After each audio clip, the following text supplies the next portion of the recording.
Wakey wakey hoops fans, it's time we give credit where credit is due.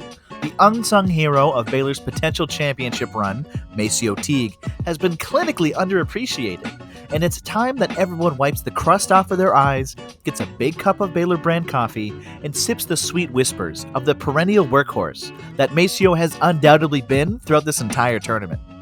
Coming in at 6'4" and 195 pounds, Macio is somewhat of an enigma for the modern game of basketball. He's not an overly gifted athlete, but he knows when to pick apart his matchups with his body and when to rely on other tools of the trade. One of those tools being his blistering shooting. I'll say this out of the gate. He might be one of the most aggressive hunters for his jump shot in the entirety of college basketball.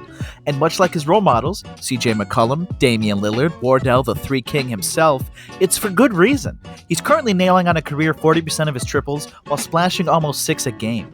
He's an absolute lethal shooter in the mid-range, and when you give him the slightest bit of room in transition, he'll drain that pull-up shot with back-breaking fashion. He's got an almost JJ Redick-like ability to come off of a staggered screen, get his feet set, and nail shots from all sorts of angles.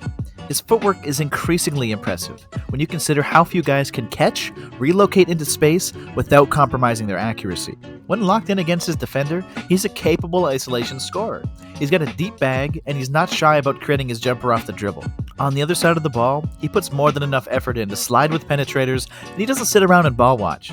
Macio is extremely engaged as a help defender, something a lot of guys need to iron out early on once they hit the league, but it won't be a problem for Teague out of the gate.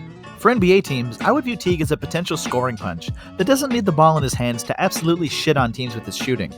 Even when he's not scorching hot, he's active without the ball and does all the little veteran things you'd expect of a guy who knows how to adapt to a new role. Keep your eyes peeled for his summer workouts with your favorite teams.